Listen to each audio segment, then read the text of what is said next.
Hello, everyone, and welcome today. I'm delighted to have the opportunity to introduce to you today Representative Eddie Bernice Johnson, the ranking member, soon to be chairman of the Science, Space, and Technology Committee.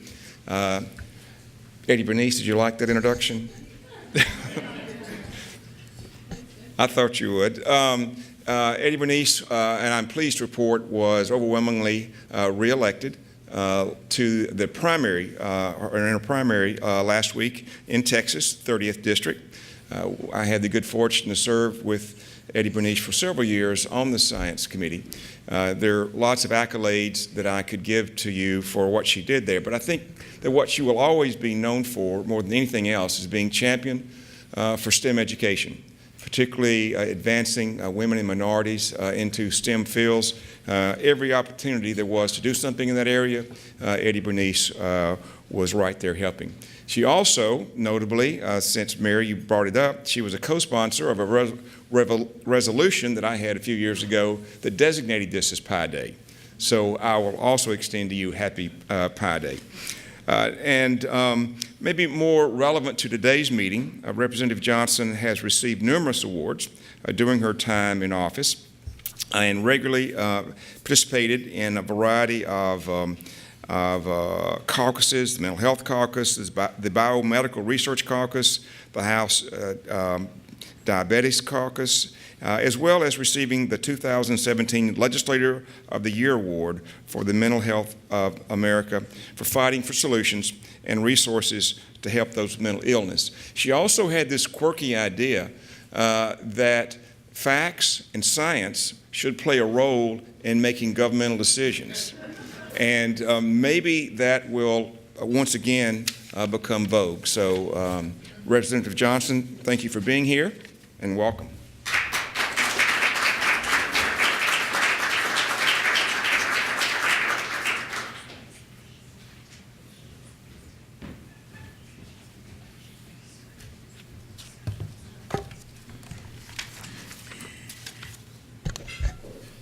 Good afternoon, early afternoon.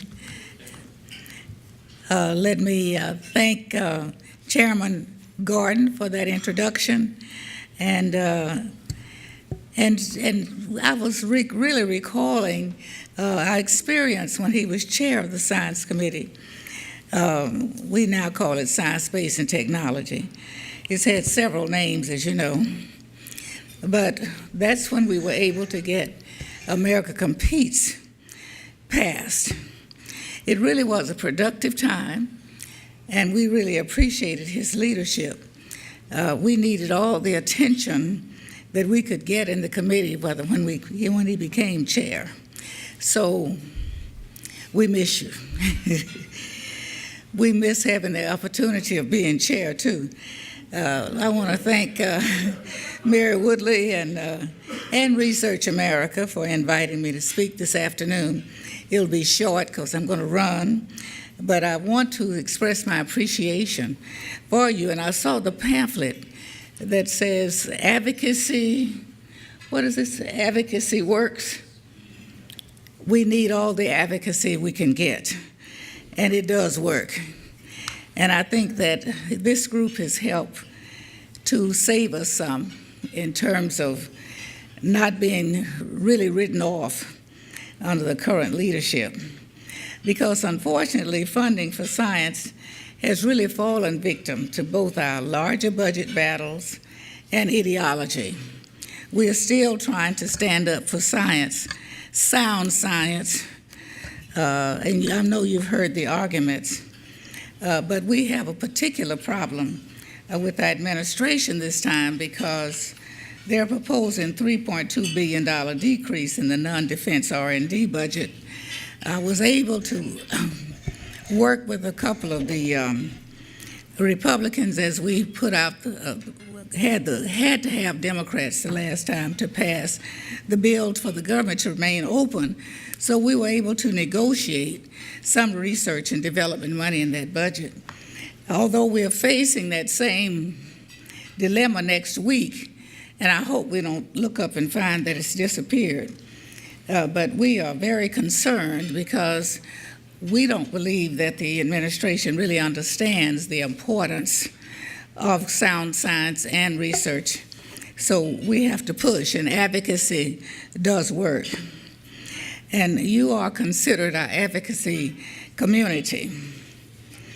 We're really falling far short of nurturing our own homegrown STEM talent because many of the agencies we depended on to be an inspiration to our youth and stimulate the interest, like the education component of the NASA budget, and many of the other activities now have been cut.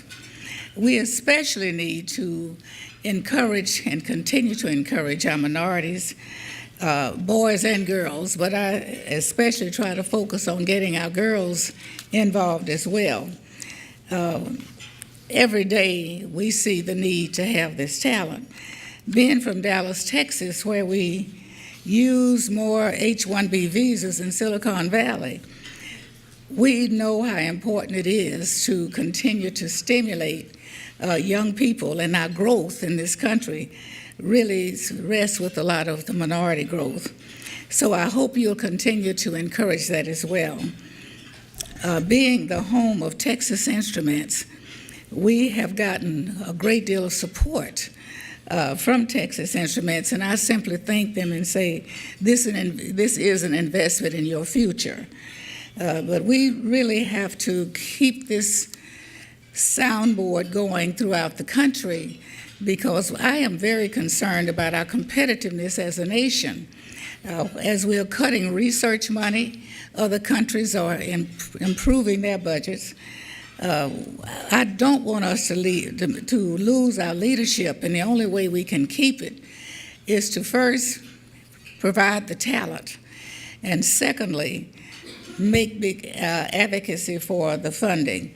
We still are the United States, and we still can advocate.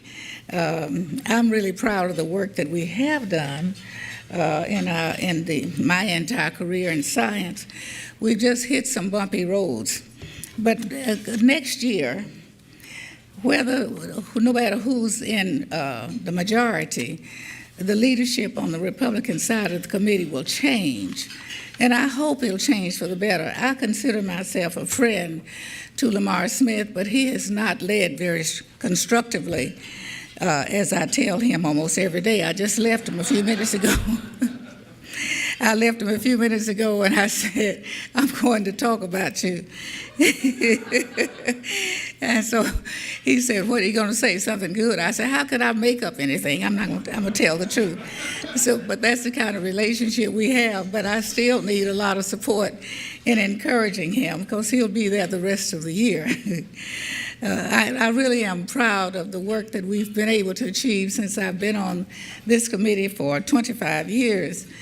And I have had some feelings of helplessness the last few years, but let's just hope that we're looking for a brighter future. I said this really to the present president the little time I had to speak to him once, that really science and technology research is the door to the future.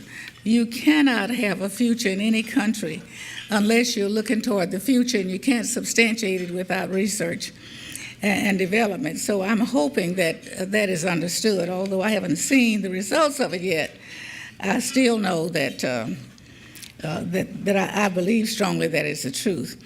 I know this group is also interested in mental health.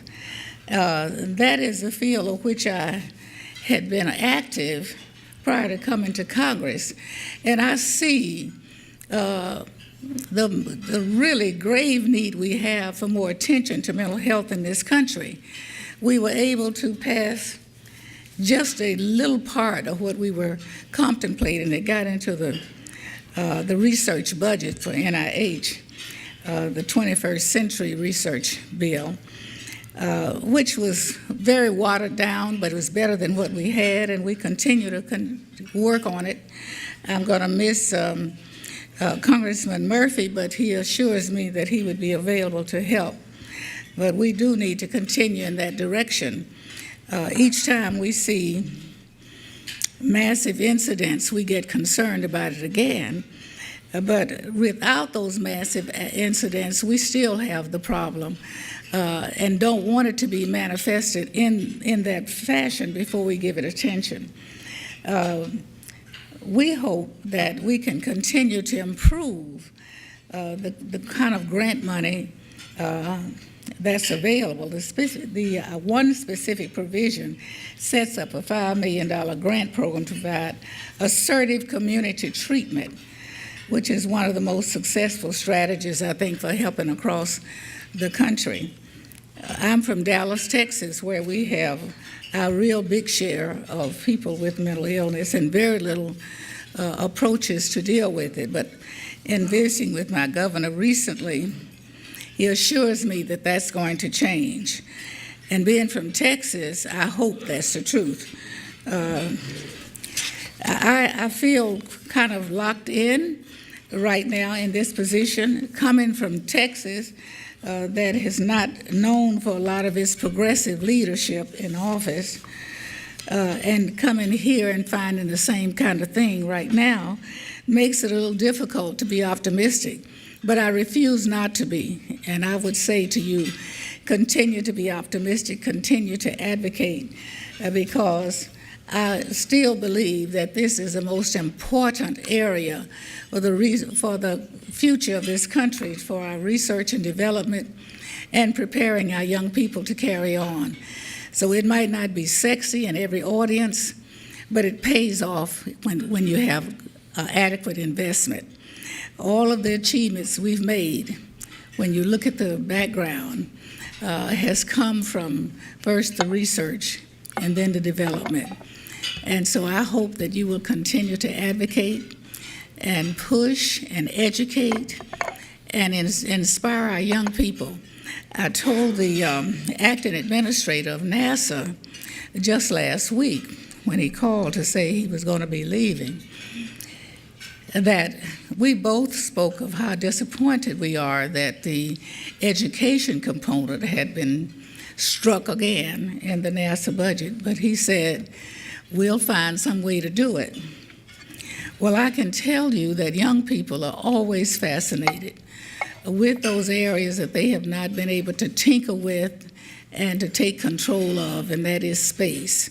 And so it's very important that we continue to inspire our young people, excite them into science, because we know one thing about it. They're not going to make as much money as hip-hop, basketball, or football. But I tell them all the time, you can change the world, and you can influence the world through your great deeds when you take the time to do that. And believe me, the satisfaction will be just as great as going into something where you'll have to retire before you're 40. So I hope that we'll continue to spread that message. I applaud you for staying together and for what you do and your leadership, and I want you to continue. Thank you very much.